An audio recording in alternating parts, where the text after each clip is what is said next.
Hare Rama, Rama Rama, Hare Hare, Hare Krishna, Krishna Krishna, Hare Hare, Hare Rama, Rama Rama, Hare Hare.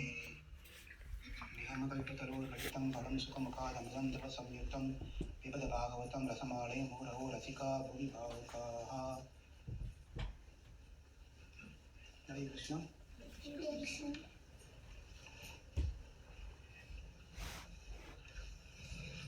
Srimad Bhagavatam, Amalam Puranam, which we've been, can you all hear from the back? Okay.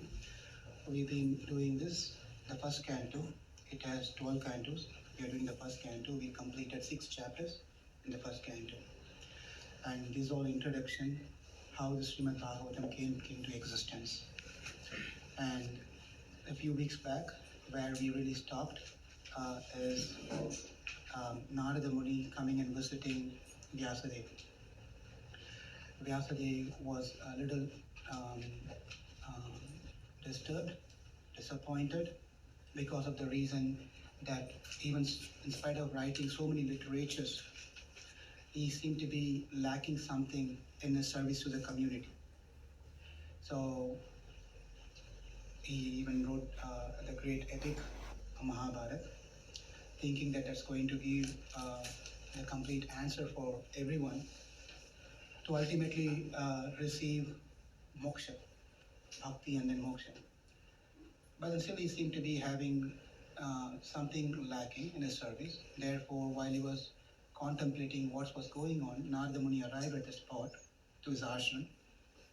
And then Narada Muni was telling him how that he did everything best, but then ultimately he failed on one aspect, and that aspect of focusing completely 100% on bhakti towards Krishna.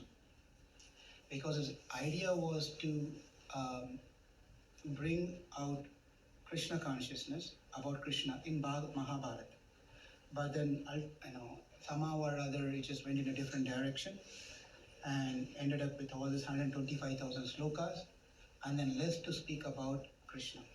It's more about how heroic was Pandavas, how bad was this guy, and what about Gangaputra, Bhishmadev. So many things he spoke about. Finally, Krishna's thing became very minimum in this whole Mahabharata. Therefore, Narada Muni said, ultimately, the only way that people can attain God is through bhakti. It's only through bhakti one can attain God, attain moksha. Irrespective of whichever path we take, is Jnana Yoga, Karma Yoga, or Ashtanga Yoga, Dhyana Yoga, the bhakti has to be part of this whole yoga system. And that's what we learned in Bhagavad Gita. If you remember, there are different yogas are there, but in each yoga is foundation or coated with bhakti. Each one have their goal differently, but then bhakti has to be there in any yoga that we perform. Minus bhakti, it's not going to give us the end result that we desire for. Therefore, bhakti should be performed, and whom to be performed this bhakti is another question. Because always we have so many different thoughts about where should I perform my bhakti.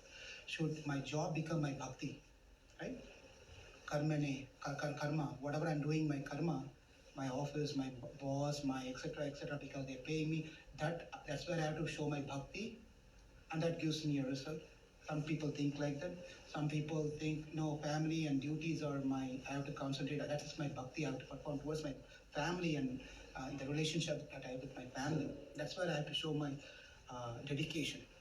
Some people think like that. Some people think about worshipping gods as the bhakti, right? So in the worshipping of bhakti of different gods, then ultimately one should also understand and where one has to really focus their bhakti on. Because there are many gods are there. Many gods are there. Not necessarily, it's all bhakti. There's nothing wrong in performing bhakti to any god. Ultimately, what happens is, eventually, who are doing bhakti towards a particular god, it all drives one slowly to progressive towards the bhakti of Krishna. maybe this lifetime or different lifetime. Therefore, nothing wrong in worshipping any god, but worshipping of Krishna is what is Mukunda, Madhava, Keshava, different names. Bhakti towards Krishna is the only mean where one can attain moksha. That should be very clear, and that is what being emphasized in Bhagavatam by Vyasadeva himself. So therefore Narada Muni came to Vyasadeva and said, wonderful, you did everything, but then where about bhakti? Full-fledged bhakti about Krishna, that is missing. Therefore, you have to write something, a literature, where people can understand this thing. And then he went to explain how this can be attained by serving the bhaktas. By being in the association of saintly people, one can cultivate bhakti. How can one get bhakti? How can you go to Schnucks, or can you go to Costco or somewhere buy, in wholesale we can buy a bhakti over there because Costco gives a big product. Therefore we can buy, I buy everything for big. Let me buy for, big in bhakti in Costco or, whatever this other shop is, Sam's Club or whatever it is. I'll find bhakti over there. Or if you find something, please come and distribute. It's not possible. Because why? You can only find bhakti. If you can, simple example you'll always talk about, is anyone here learning dance? Anyone going to dance class or music class? You're going to dance class? So you're going to a teacher? Why you're going to that teacher? To learn dance. Why to that teacher? Because she has experience. Because she has dance with her. Yeah. Right? You're going to come and learn dance from me? You can, I know, I don't mind. But it's not going to be right. You go to the person who has that particular skills and knowledge, so you can get things from them. Therefore, bhakti is also same thing. Bhakti is derived from person who has, you can only get bhakti from those who has bhakti. You can only donation from people who have money. Right? Similar thing, everything is same. Therefore, it's important that Narada gives an example to Vyasadeva. Look at me, I'll give you an example. What example you're going to tell another story from Puranas? What? No, I'm going to tell my biography, autobiography. Narada Muni got into the story of his own life. Right? Any of you remember what the story of Narada Muni was that we discussed last class? You all were present? Children were present? Arya was not. You were there? Missed? Anyone? Who were present to hear Narada's story? Kids? Only you? None of you? You remember the story?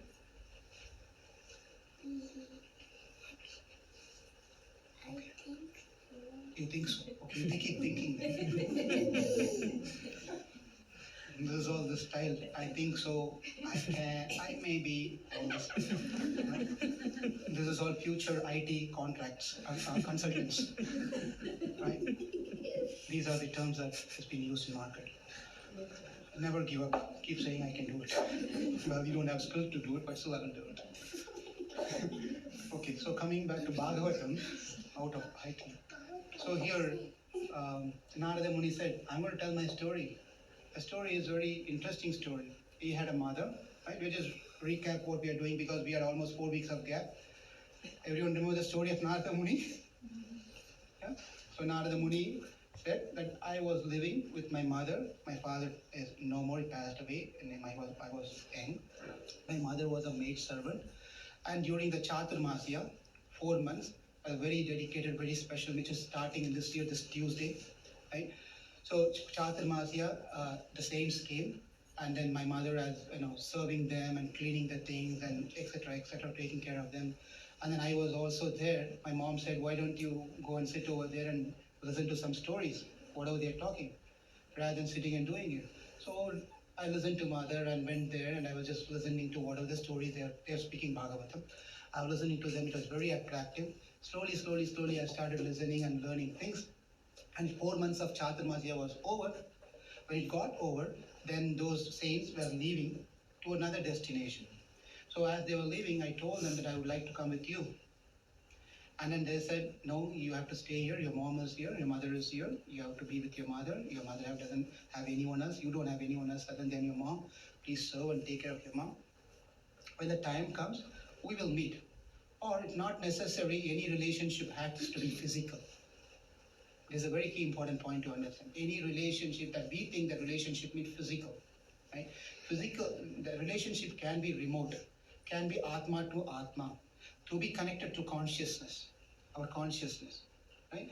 We are so much thinking that relationship means seeing, object, touching, etc., etc. It's not necessary. So one has to raise from a different platform. These great saints raised, and they was teaching this small boy that you should understand we are always connected. Paramatma, your Paramatma, my Paramatma is not a different Paramatma, it's the same Paramatma. So we are all connected in one way or the other. So be here, time will come, we will all get connected. So they left. But this boy could not really, he was missing their association. But then he was with his mom. Then the question was, as Saunaka Rishis, remember, Bhagavatam does not start with Vyasadeva and Narada Muni conversation. Correct? Saunaka questioning Suta Goswami. Suta Goswami is going to narrate what Shukadev Goswami told to Parikshit Maharaj, and that is recorded in Bhagavatam by Vyasadeva, and that is being told over here. A lot of conversation previously, correct? So don't lose track. Now coming back here, so Narada Muni, they were asking that what happened after the sages left, and then Narada Muni said that when I was with my mom, helping my mom, serving my mom, I was always thinking about the conversation that we had. The sages was taught. Remember, we for Bhagavatam class that we have here, we are some 30-40 people here. When those 40 people of speaker were there, guess how many audience were to listen? When those sages were there for 4 months, they were all learned people. They were speaking Bhagavatam, but their audience was one. For one person, they were speaking, right? But that one person is gem of a person. That's where it is, right? So therefore, I was with my mom. One fine day, what happened was that my mom was milking the cow in the evening, and a black serpent, poisonous, venomous serpent came and bit my mom. My mom passed away. What a young boy, 5 years old boy can do. Think about it. 5 years old boy. Mom passed away. Therefore, with the help of the people, village people and everyone, I took care, they all helped me. We took care of our final, whatever need to be done for my mom. Everything is done. I was left alone. But rather than crying and feeling miserable about I don't have anyone else in my life, now I thought I have whom I need in my life as a companion. I can depend on that person than my mom. Because mom today or tomorrow going to go away, one day or the other, right? Maybe I will have someone else to support. That person will go away. So these people are coming and going in my life constantly. No one is going to stay forever. No one can guarantee that I will help you for the rest of your life. Right? Because this person was giving guarantee, himself is not guaranteed he is going to live forever. Therefore, now I completely shifted my dependency from my mother to Krishna. Completely. I took this as an opportunity that it's out of grace of God that I lost my mother. It's simply out of grace of, otherwise I wouldn't have taken a further step to move out and proceed further in search of God. I'll be stuck. That mother is feeding me, mother is giving me. Just imagine 5-year-old boy, what can he think about it? Mom is constantly going to, bombard you with love and affection and care and etc., instructions. Therefore, I'm free totally from my mom now. It's just because of Krishna's grace, I'm separated. Okay? I'm separated.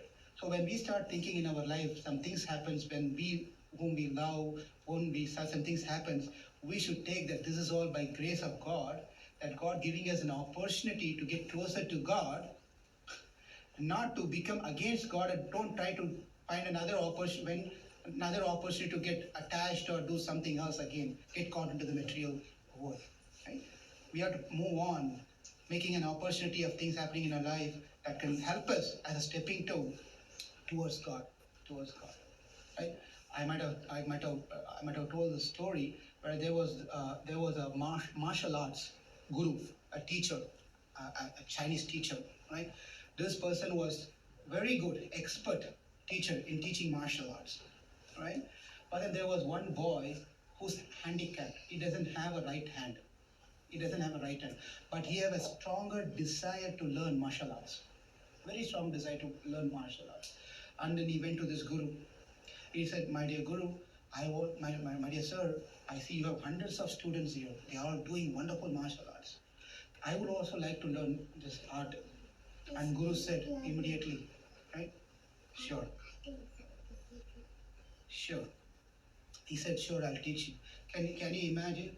You're going to a dance teacher, right? Can she accommodate you if you're in some way disabled? They cannot do it, right? But this guru said, "I will teach you," and it was quite. Everyone was wondering. The other students were wondering, what is he going to teach? He doesn't even have a right hand. How is he going to learn important steps? Are you using right hand? How can he do it? But then he always had a special class with this guru. Every day for many years, only one step he taught to him. Only one set of things he taught to him. That's all he learned. That's all he mastered. And they came where they all have to gather and they have to, do this competition. The competition came, they came. And everyone, all these great disciples were fighting and everyone were doing. And this one boy, his disciple was handicapped. He was just sitting there and watching nicely. He thought that he cannot do it because he's handicapped, he's not qualified to go and fight with others. Then Guru looked at him. He said, "Please go." He said, "Me?" "Yes, you go." And then he went there. All he knows was only one thing. The opponent came, who was the final winner, and these both were fighting. But the opponent was trying to fight with this person. This person was using the same technique. For him to defeat, for that other person to defeat the handicapped person, he has to catch hold of his right hand. And he doesn't have a right hand. And because he doesn't have a right hand, with left hand, he was able to do the thing and he defeated that person. Right? Therefore, he won the game, match, martial art. Therefore, Guru are very special. They know, they do not reject people. Rather, they will see what is the best in this person, how I can cultivate and take this person further into life. Likewise, the person also should know when I am disabled of something in my life. Either is monetary, financial, or health-wise, or relationship, or whatever it could be. This person make use of those opportunities to progress further in a positive path towards God. The person who not taken the spirituality in his life, obviously they will think everything is disaster in their life and they get into the depressed mode. Yes or no? What is the reason for people getting depressed in their life? Because they are not taking things as a progressive way. They think this is a downfall in my life, I'm failing in my life. I'm a failure in my life. I'm a failure in my life. And that's how they keep telling to your mind. Constantly you keep telling a negative thing to your mind, what happens? You lose your energy, you lose your enthusiasm, you don't like feeling like doing any of those things, you just become useless. You become totally depressed and mentally you get tortured. Right? So spirituality is the only mean by which people can progress. And we can only, if we can help someone, this is the best thing we can do. Bring them into the path of spirituality. Show them the light of truth. Show them the path towards God. And therefore, this is how the thing was happening. Therefore, Narada Muni understood that my life is graced by God because of loss of my mother. And he went towards north direction. He started walking and went towards north direction. He was passing through many forests with wild animals, jackal, fox, lion, snakes. He passed through all these different things without fear. Right? Without fear. He was walking and came to a river.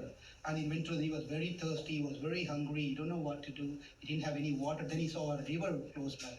And he stopped there, washed his hand, took shower, and drank some water. And he said, I'm hungry today. I eat something.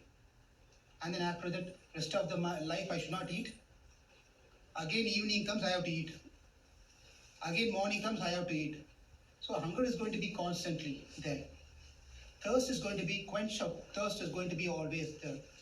The pains are going to be always there. All these things is a constant program that comes with the body. Body means you have to have this constant program runs on, right? Therefore, I need to focus on rather than working on thinking of this one, I need to find a permanent solution. The only permanence is just remembered now. Those Bhakti Vedantas, the great souls who came for 4 months, they taught us how to meditate on God. They taught me how to meditate on God. Now he touched the water, purified himself, he sat. He sat. The 5-year-old boy sat and started applying the teachings of what he learned and started doing meditation. He brought the image, form of the Lord, Krishna, right in front of his eyes. And he started just focusing on God, thinking about it, and chanting the name of God, whatever those people taught him. And then over the period of the time, he could just see Krishna's form within his heart. He could see Krishna's form within his heart. He just got completely tears flowing from eyes, and he saw the beautiful form of Krishna. It's been narrated very nicely how he looked, how charmingly, like a cloudy blue, cloudish clouds, dark clouds, with like a bimba put lips, nice beautiful eyes, Vaijayanti Mala, and Kaustubha Mani with the Kaustubha Mani. All this with a flute in his hand. And everything was so nice to see. It was very beautiful to see. But what happened is he saw this beautiful form, it vanished. It just disappeared. It didn't stay for long. It just disappeared. And then he was not sure what to do. Because remember this particular thing, this is going to repeat again in Parikshit's story also. In Dhruva's story also, same thing will happen. God will appear, he will disappear. He appeared and he disappeared. Then this boy doesn't know what to do. He was looking, what happened? He don't know, he was just trying to look here and there and open his eyes and looking here. Where is that beautiful form of Krishna? I don't see the form of Krishna anymore, because he was looking here and there. And then voice spoke. There was a voice spoke. He said that, my dear boy, the bhakti and the tapasya that you did is not good enough. You need to do more to have me in your vision constantly and continue your bhakti. And then voice disappeared. Just imagine this boy of young age, 5 years, right? He did something, and Krishna is saying that this is not sufficient enough. The reason is not to put someone into a testing part. Rather, the idea is to increase that love and affection. Say, for example, if a children, what would you like to eat? Yeah, what would you like to eat? What's your favorite food? Pizza. Okay. So you like pizza, right? And then your father, your mom is telling, okay, I'll get you the pizza in a couple of hours, right? And then that couple of hours goes into evening into tomorrow morning into tomorrow evening, right? How do you feel about that pizza? Is your liking to your pizza is getting into a mood of frustration, or is increasing that you want that? That's just pizza. Just imagine pizza, love for pizza increases as you keep the pizza to a distance, right? And Krishna does the same thing. He showed as a glance to this boy for a moment, went. And what happened to this boy? Increasing. I want to see him again. I want him with me constantly. And that's why Krishna disappeared. He said that you have to work more. You have to more, that increase of love. Otherwise, you give something very easily, the value of that something, you won't really appreciate it. And when you drag and then give it, finally take this one, then you feel, great. Even it's ordinary thing. And that's how business works. It could be a simple ordinary product. They make such a big thing out of it, and then finally you get it, and you think that's a great product, you received it. Right? That's how this also works. So therefore Krishna applied the same. It's all same thing that Krishna said, now I disappeared, you think about me, and that means you increase your love more to a point where you cannot live without me. You cannot live without me. Right? Therefore Narada Muni continued. He left his body, that means he passed away. means this boy passed away. He is not Narada Muni at the time, right? His name is not Narada. He's a boy, he's a maid servant's boy. That's all. So he died. He passed away. He left his body. And then what happened was, it's at the time of creation, right? Everything gets start created. Brahma start creating many rishis. And in that point of time, he also created another great saint, an incarnation of bhakti. That boy who left the body, right? He is born again as now this time a son of Brahma. His name is Narada. That's how we got Narada. And also Narada also is one who gives the Supreme Lord Narayana to someone. Tatami Nara. To Nara means human. Nara means Nara. To human being or human society, one who gives bhakti, one who gives Narayana, right? That person is Narada. Therefore, he was awarded by a veena, tambura, we call tambura or veena. Veena has been given by Krishna by himself. The Lord himself gave him a veena as a gift. He took the veena, and this time he was just not in one place. He was traveling all over the places, different places, giving bhakti to everyone and anyone. And then this is the story of Narada. And Narada said, now you understood how I became a devotee. By eating the remnants of the great soul, by being in the association of the great souls, I learned about Bhagavatam, I learned about Krishna, and that desire increased. And that's how I am in this stage now. Therefore, please propagate, cultivate bhakti in people's heart by giving this great Bhagavatam to people. And Narada departed. Chapter 6 ends. Right? Now, after Narada Muni left, now chapter 7 starts with where Vyasadeva was thinking about Narada Muni, and he was very thankful for Narada Muni for what he's given him, enlightened him, and showed him the right path, how he can make society in a better way by giving Srimad Bhagavatam. Therefore, he was thinking about and started meditating on that one. As he was meditating, then everything appeared in his mind, and through the teachings of Narada Muni, then he started compiling this great literature, Srimad Bhagavatam. Srimad Bhagavatam. Then he compiled the entire Srimad Bhagavatam. So the Saunaka Rishis asked here, Nirgate Narade Suta Bhagavan Badarayanah Srutvam Tat Abhipretam Tatahatyam Akarat Vibhuhu. O Sutta, the great and transcendental powerful Vyasadeva heard everything from Sri Narada Muni. So after Narada departure, what did Vyasadeva do? After Narada Muni departure, he started meditating, then he got ready, and then he started compiling. The book was ready. When the book was ready, you just don't write a book and keep it and lock it inside.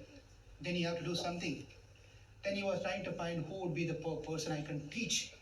Vyasadeva was saying, who would be the right person to teach Bhagavatam? Right? Then he thought the right person who can learn Srimad Bhagavatam is Sukadeva Goswami. Sukha. And who was Sukha? Sukha? Huh? Vyasa's son. Vyasa's son himself. So he taught the entire Srimad Bhagavatam to his own son. But then the question is, his son was not an ordinary person. He already a great realized learned person. A learned person. People, this is where the very important message, philosophical thing comes into the picture. That is, Sukadeva was a great learned person, but then Srimad Bhagavatam was taught to him. That means Srimad Bhagavatam, as we are going to see Srimad Bhagavatam, Bhagavatam is nothing other than full of stories. It's only stories. Nothing but stories. And if you're a self-realized person, right, and come and sit in the story, hearing about story, what is this? Right? And therefore we should understand this is this Srimad Bhagavatam is for everyone, even if you feel that you're a self-realized person. Because this is an essence of all the scriptures. Right? Therefore, Srimad Bhagavatam was taught to his own son. Brahma Nadhyam Saraswatyam Ashramaha Prachinat Tatha. So here, Vyasadeva was ready, sitting near the Saraswati river. After he composed, he called his son, and then his son was ready to hear. He learned everything. After his son learned everything, then what happened? There's a question. Then Sukadeva Goswami was ready, and he was teaching this particular Srimad Bhagavatam to Parikshit Maharaj. So all the sages were sitting over there, was asking questions to Suta Goswami. Please, again, I'm repeating, the whole conversation is happening. There are rishis, whole rishis seated, Saunaka rishis, headed by Saunaka Muni. They all seated, and they're asking Suta Goswami to elaborate and tell about Srimad Bhagavatam. And Suta Goswami is telling Srimad Bhagavatam what he heard from Sukadeva Goswami. And how did he hear this? Sukadeva Goswami was telling this mainly to Parikshit Maharaj. When he was narrating this to Parikshit Maharaj, he was also seated as an audience, he heard, along with everyone else. Right? Therefore, Suta Goswami said, the rishis headed by Saunaka, now I shall begin the transcendental narration of Lord Sri Krishna and topics of the birth, activities and deliverance of King Parikshit, the sage amongst kings, as well as topics of renunciation of worldly order by the sons of Pandu. Now the story is going to start. Suta Goswami said, in the Saunaka rishis, now I'm going to narrate what Sukadeva Goswami told Parikshit Maharaj, starting from the story of how Parikshit Maharaj was born. Because why we have to know about Parikshit Maharaj is, this whole Srimad Bhagavatam we got is because of this person, King Parikshit. Because of Parikshit, the great King Parikshit. Therefore, when Parikshit Maharaj was ready to hear Srimad Bhagavatam, was going to die, right? Die. People have this Saptaha. I heard about Saptaha, we saw in the introduction, or Saptaha was 7 days. 7 days, entire course of Srimad Bhagavatam is done. People usually do when someone passed away in their family, or someone is passing away in their family, whatever it is, they try to do this Saptaha. Saptaha, 7 days program of reciting Srimad Bhagavatam. Right? This is the background behind it. Bhagavatam is, Parikshit is also going to die in 7 days. Therefore, the 7 days is a period time. That's how the number 7 came. Therefore, Saptaha means 7 days, preparing yourself for death. Or someone who has already died, do the Saptaha. Who has died, get benefit out of it. Right? Benefit out of it. Gokarna story we saw, Dundakari story, this introduction we saw, right? So all those things, because Saptaha is done. Therefore, Srimad Bhagavatam is narrated, and Parikshit Maharaj is going to die in 7 days, and I was hearing attentively, really? Why even one has to hear to Srimad Bhagavatam when someone is going to die in 7 days? Just imagine. 7 days is being given to you, and you're going to sit and hear Srimad Bhagavatam? Or you're trying to put a garage sale?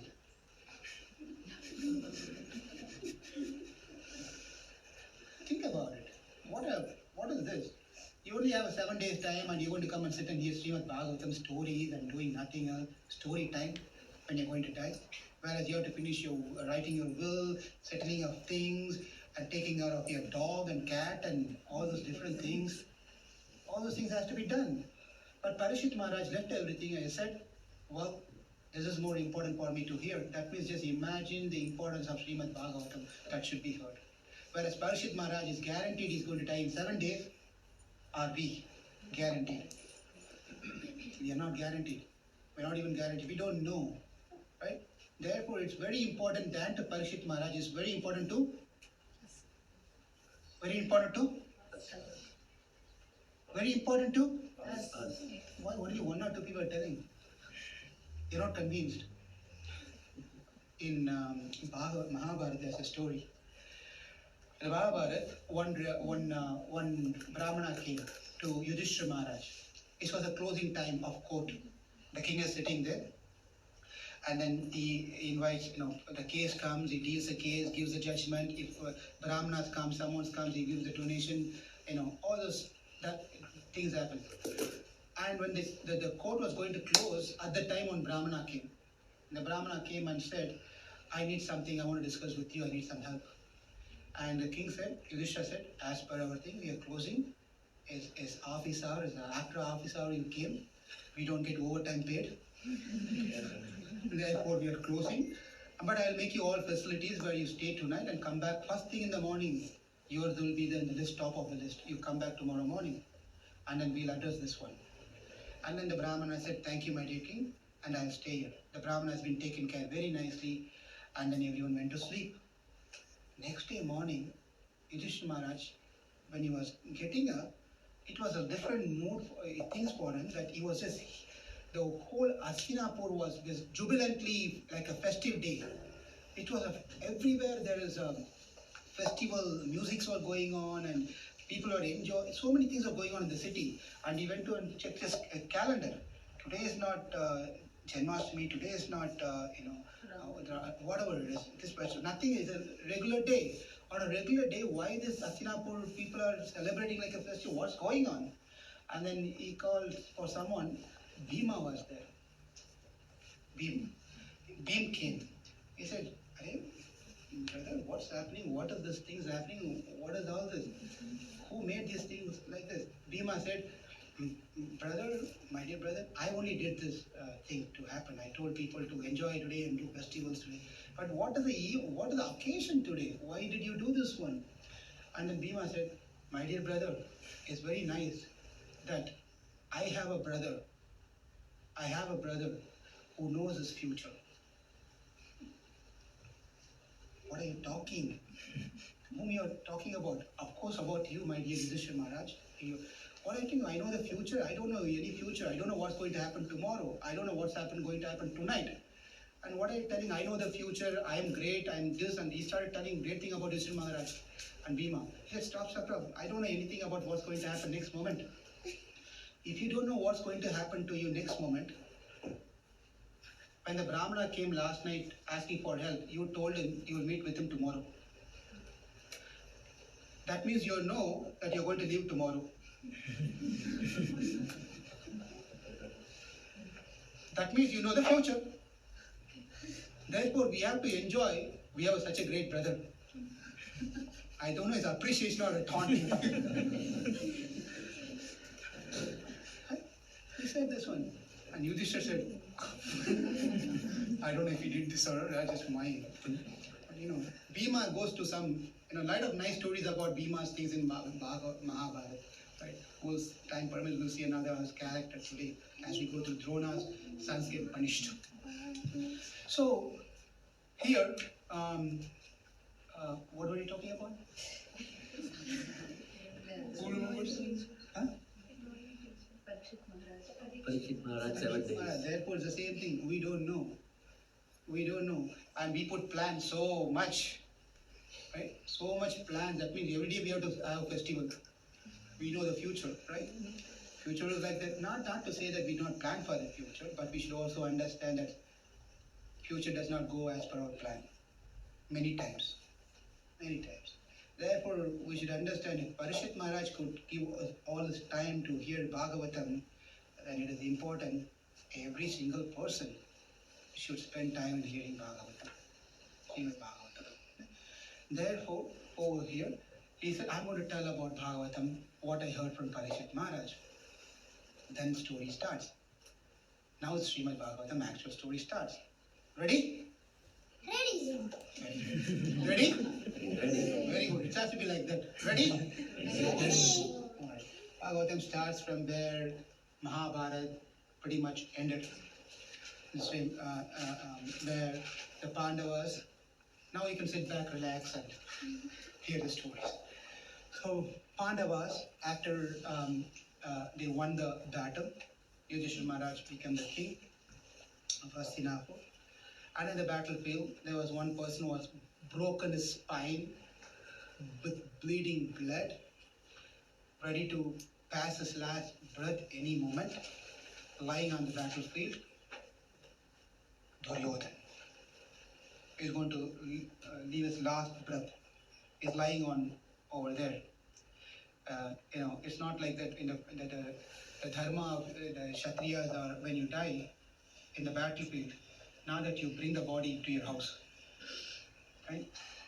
They have to be there and you die. That's how they are doing it. Okay?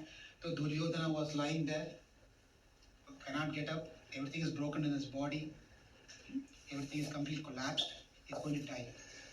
Ashwatthama came. Who knows who's Ashwatthama, children? Yes, you? He's Drona's son. Drona's son. Very good. Dronacharya's son. And who's Dronacharya? He's their teacher. Teacher of? The Pandavas And? the Kauravas. Kaurav. Very good. More questions coming. There's no, lack of questions. So you will be asked more questions. So Ashwatthama came. Ashwatthama came and said, sometimes this is what happens in our dealings with someone. Sometimes people have this nature of wanting to impress others, yes? Yeah. Wanting to impress, going out of their way. And in the process of wanting to impress someone else, they may even take up the action which is not bona fide, which is not necessarily good. Even this person may know that is not good, but they want to impress the other person, they try to do something wrong. Right? People do this all the time. Even this happens within the small family. Husband, wife, children, they work like this too sometimes. Anyway, so Ashwatthama came, Dronacharya's son. Dronacharya had only one son, is Ashwatthama, Brahmana, son of a Brahmana. And he came, he spoke to Duryodhana, my dear king, what happened to you is not nice. So these Pandavas have to pay for the mistakes they've done, what they've done to you. So I will destroy their family completely. And make you Shanti, happy. And then Duryodhana said, I am going to die anyway. What are you going to satisfy me with? And then he kept quiet. But Ashwatthama, what he did was, he left without even hearing to what Duryodhana was saying. Ashwatthama left. In the middle of the night, we went to the place where the Pandavas were living. He went to a room where 5 of them are sleeping. He went there, very mercilessly took the sword and chopped off all the 5 boys' head. Whoever the 5 was sleeping, he chopped off. Whatever he understood, he thought is the Pandavas, or whatever, he chopped off this 5. He saw only 5 numbers, right? 5 numbers, just chop it off. Finished it. And then he picked all the heads of these boys, 5. Then he realized, these are the boys of the Pandavas. He collected the heads of these boys by their hair, like this, and he went back to the battlefield, and he placed in front of Duryodhana.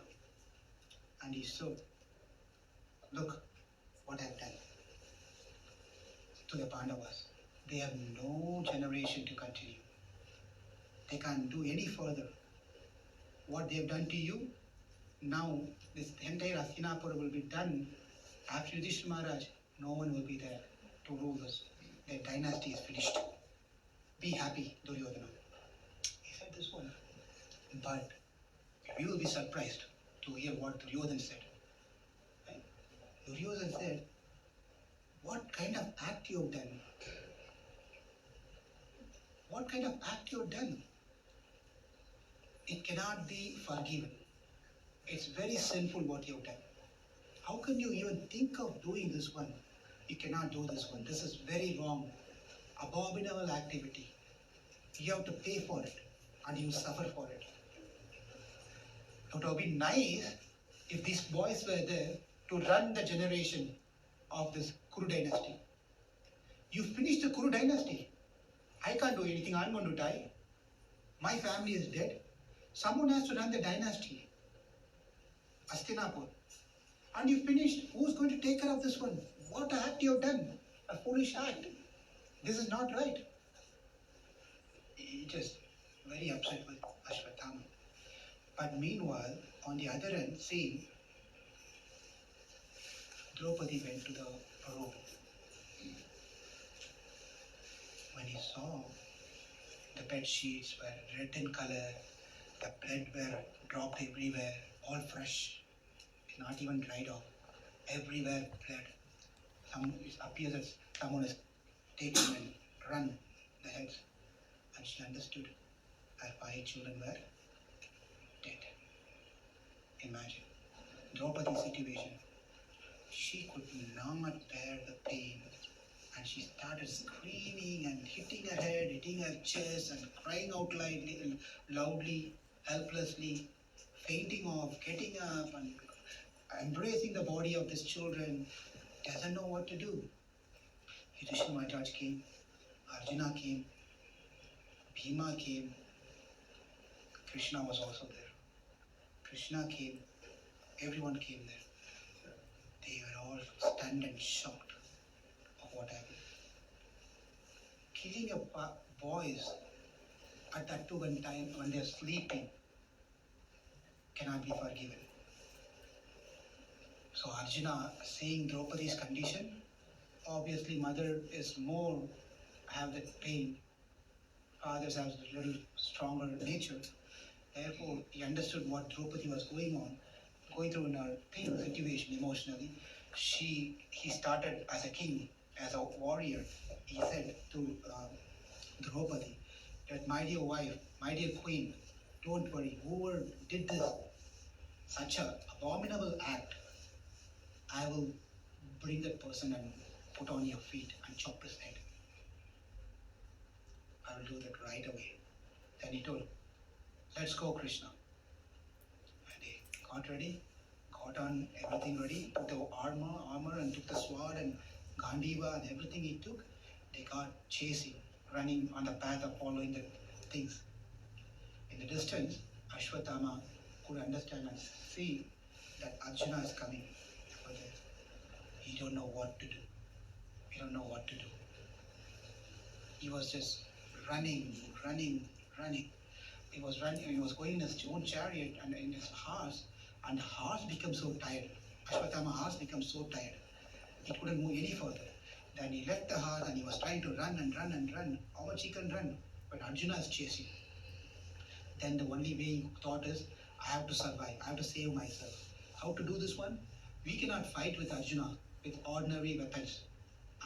We cannot deal with Arjuna like that. You cannot deal first this weapon, second this weapon, then Agni Astra, Vayu Astra. All this is not going to work. Take the final one, Brahmastra. He took Brahmastra and invoked Brahmastra. But the problem with this Ashwatthama is, Dronacharya is a guru not only for Pandavas and Kauravas, also for his own son, Ashwatthama. When he taught everything to Ashwatthama, he taught how to use Brahmastra. But he did not teach Ashwatthama how to get the Brahmastra back. Arjuna knows. Dronacharya taught this to Arjuna. Because sometimes Guru knows what to teach and what not to teach to his disciple. Knowing the degree of the disciple and nature of the disciple and consciousness of the disciple, that much they will teach. It is not the mistake on the gurus, it's just an inability or limitation on the disciple, how much they can take it. Therefore, over here, Ashwatthama does not know how to revoke this one. He invoked the Brahmastra. When Brahmastra has been invoked, now Arjuna was stunned and stopped, and he was just looking what to do. Now that he doesn't know that it's Brahmastra which is coming. As soon as Brahmastra was invoked, it was torching fire, and it was so disturbing to the environment, and so many things was happening, abnormal things was happening around. People don't know what to do. Not only to affect that person, it affects the entire environment, surrounding atmosphere. So Arjuna was asking, my dear Krishna, my dear friend, what's happening? Why this whole atmosphere has changed? Krishna said, he has invoked Brahmastra. Oh, Brahmastra? What should I do now? Krishna, what should I do now? Well, for Brahmastra, you can't deal with anything else. Prati Brahmastra. You have to put a Brahmastra against a Brahmastra. Therefore, you invoke Brahmastra. Imagine one Brahmastra has been put. So much disturbance. Now, under the instruction of Krishna, now Arjuna invoked Brahmastra. Two Brahmastras. The situation was not good at all. Everything was pretty much, like putting in a hot oven. It's burning. Burning. Now, Arjuna seeing the situation, he said to, Krishna seeing the situation, he spoke to Arjuna and said, this is not going to be good for anyone. Therefore, call back both the Brahmastras. Right? Then he revoked the Brahmastra. Then he went to Ashwatthama, caught hold of Ashwatthama by hair, and pulled him, tied him. He tied him like tying an animal. Take an animal and pull the animal, right? Like that, he tied Ashwatthama and dragged him by his hair, pulling him. Ashwatthama was full of fear, shivering, and then he brought Ashwatthama and pushed right in front of Draupadi. There's a picture where I can show. He pushed in the front of the Draupadi, and then took the sword. He took the sword, and then ready to chop the head of Ashwatthama. At the point of time, Draupadi spoke. And this particular section is such a very, very nice section, where a very important subject matter that we all can learn. By learning this particular quality, what happens is, it simply brings us inner peace. Inner peace. Right? We all want to be in peace. Yes? If you want to have a peace, this one particular quality is so very important. Guess what could be that quality? Before I tell him that one. Yes. Draupadi said don't kill Ashwatthama because if we kill Ashwatthama, then Ashwatthama's mother will feel the same pain Draupadi did. Very good. That is a story format. Tell it in one word. What is that quality called? Forgiven. Exactly, Kshama. Forgive. Kshama, forgive. And that is being exhibited by Draupadi. Draupadi. Now, they said, I'm ready to chop. And Draupadi said, stop. Stop, Prabhu. Arjuna, you can't do this one. Please don't do it. Even before that one, this is how it is. When Draupadi saw that Arjuna was pulling and dragging and coming Ashwatthama like an animal, she was saying, who's this? And then she saw that it's Ashwatthama. Then he folded her hand and did pranam to Ashwatthama. And then said to release him first. Unbind him, release him first. And he was released. And his head down with shame, he was like this. Release him first. And then she said, you can't kill him. Don't kill him. And Arjuna said, what do you mean? We have to kill him for what he has done. A person who kills, a person who is sleeping cannot be excused. A person who is killing a person without weapon cannot be excused. A person who is not having a chariot and being killed cannot be excused. A person who is falling at your feet cannot be killed. Right? Okay. Like that. So this person, by all means, should be punished. Arjuna said, this person has to be, by all means, should have to be punished. And Draupadi said to Arjuna that he is the representative of our own Guru, Dronacharya. Dronacharya is no more, but he is representing our Guru. Not only that, when Dronacharya died in the battle, his wife, now someone else tell, what is Dronacharya's wife's name? Or what is Ashwatthama's mother's name? Children, here knows? You know? Okay? Kripi. Kripi. So, when Dronacharya died, Kripi did not enter the fire with her husband, Shati. Sati did not enter into the fire. For what reason she did not enter? Because she had son.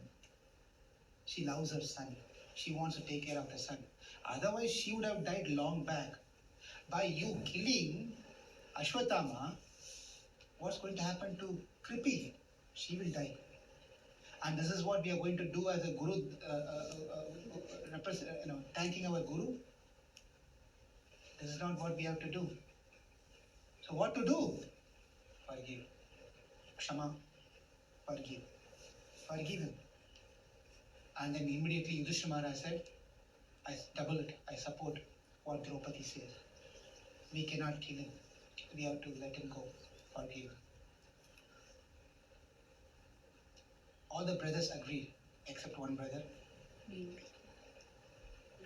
Bhima. He couldn't take it. He couldn't take it. He came. So, what you people are talking? Even you are discussing these things? Is this a matter of discussing whether to kill him or not? What type of discussion is happening here? Or you all got nuts? What are you doing? Kill him, chop him, smash him, make him chutney. Right? Because Bhima does not need weapons to. He will just take the people and then. That's how he does. Right? Just finish him out. Then we can talk whether we did dharma or not. He's like that. In Ramayana also there's one character, very, very strict in giving punishment. He doesn't investigate. He gives punishment and then investigate. Do you know who that character is? In Ramayana? Guess.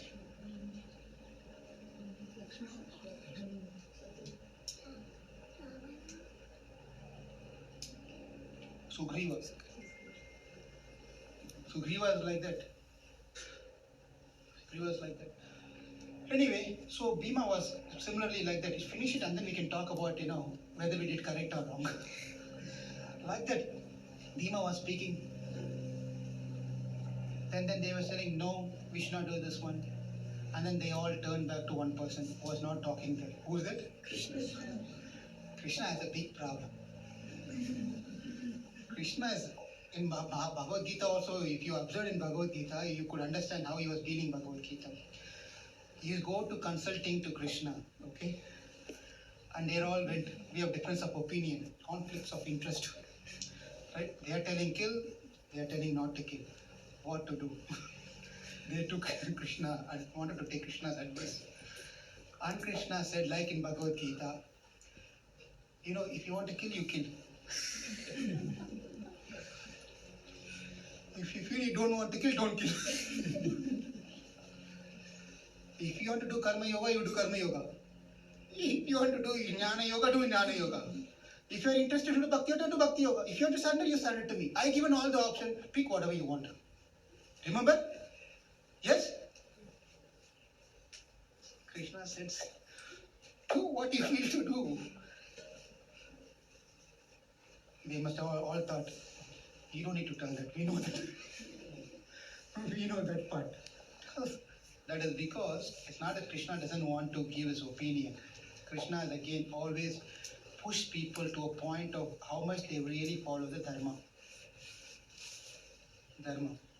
Sometimes we do this also with the children, right? You give them the choices. You know very well. We really don't want to give them any choice. We only want them to do this one. But our children is not going to like if you say do this one. Therefore, you have to give a choice to them. Right? When you give the choice to them, you obviously try to see what they pick. Right? And here is two choices. Then if they choose this one, which is not that you wanted, which is not good, then you understand the level of the children that you have. That means you have to work on them extra to make them to understand what is right and what is bad. Right? Likewise, Krishna also does all the time. He gives choices to us. Because we have free will, He gives choices to us to make a right decision in our life. Therefore, He said, choose. We choose. But when Krishna says all this thing, He'll have a smile, sort of a smile, right? Like always He does. Choose, you choose. Sort of a smart smile, right? Mystery. Huh? Mystery smile. Mystery smile, like that, right? He said. Then they all said that what to do now. I promised Draupadi I have to kill him. And then here is the situation. We want to forgive him because he's our Guru's son and Kripi will be in suffering. That also has to be taken care. So this is called Dharma Sankat. So what are we going to do in the Dharma Sankat? Arjuna understood Krishna's mood. Therefore Krishna wants us to satisfy both the things. That's what Krishna wants him to do. You have to keep up both the promise.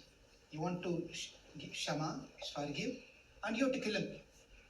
Both have to be done. Therefore Arjuna understood Krishna's mood. He took a sword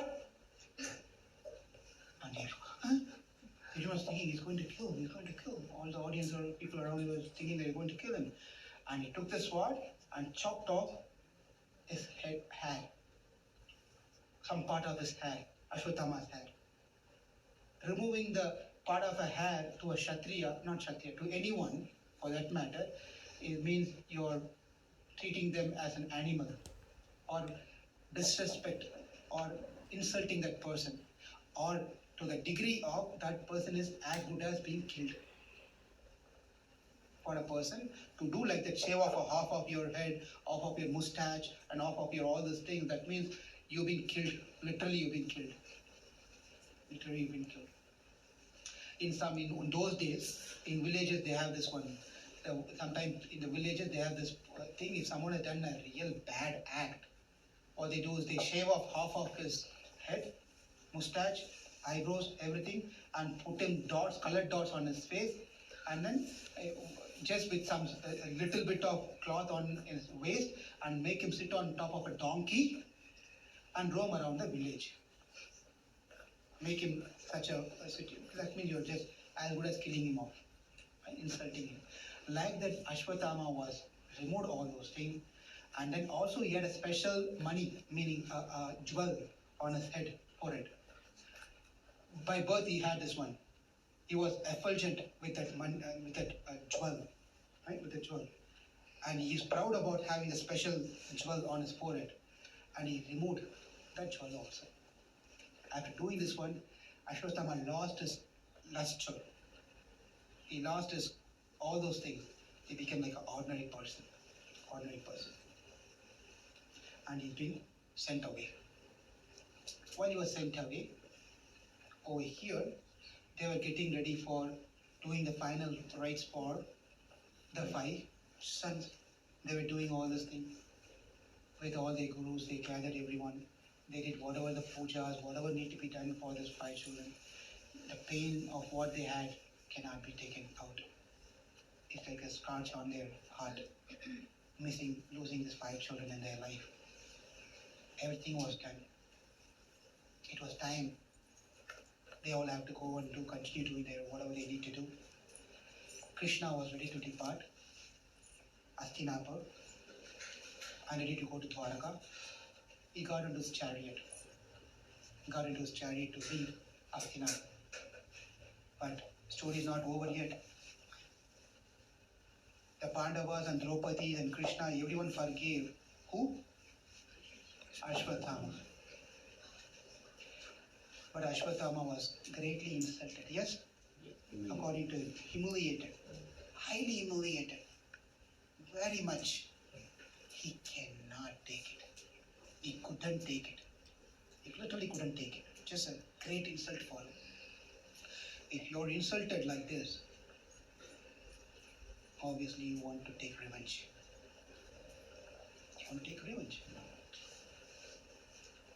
This time he decided, I will take a revenge.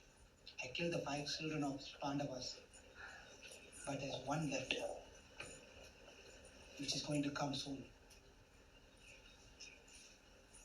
That one child is in the womb of Uttara. Who's Uttara, children? You know? Who's Uttara? Yes? Abhimanyu's wife. And who's Abhimanyu? He's Arjuna's son. Very good. He was ready. Therefore, Ashwatthama thought, I should destroy that one last child who is going to be the next generation, next emperor. I need to finish that for what they've done to me. With anger, again he invoked the Brahmastra towards Uttara's home. The Rama was charging towards Uttara, coming to Uttara. And Uttara understood what's happening. Some change is happening in her. It was feeling abnormal. Her body conditions was abnormal. She was sweating and some pain and some sort of heat in her body and something was going on. And she could understand some danger has come to her, especially to her child within the womb. She doesn't know what to do. She was in a fear, and Krishna was departing, and she was in a fear, running, trying to get to Krishna. She didn't went to her husband is no more anyway. She didn't went to her father-in-laws, 5 great father-in-laws. She didn't go to her mother-in-law. She didn't go to any ministers. She know that only thing is when her mother-in-law had a problem, where did she go? Krishna. Right? Therefore, she learned. Right? Where should I go? I should go to Krishna. At the time of problems, at the time of distress, calamities, the only shelter we all have to take are the lotus feet of Krishna. She ran towards Krishna. Krishna's pretty much departing, moving, and she was running. This was moving, and she was running. And Krishna was saying bye to everyone. The horse is ready to move. And that's when Uttara was running towards Krishna, coming to help.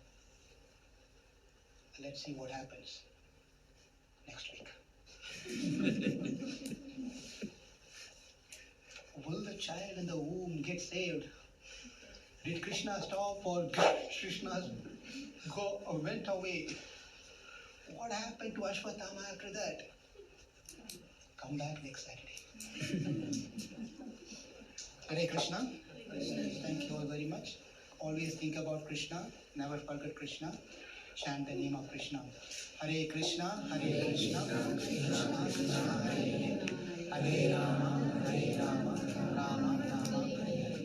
Bhagavatham is nothing other than just to increase love of Krishna. Become dependent on Krishna, nothing else. Just let this message of Krishna, what we heard, keep in our mind ringing constantly. Constantly we have to go back and recollect what we discussed today. Go back and read this chapter 6, 7 again. So it just stays in our heart. So we can also pass through many things in our life very nicely. With that said, thank you all very much. Hare Krishna. Any announcement?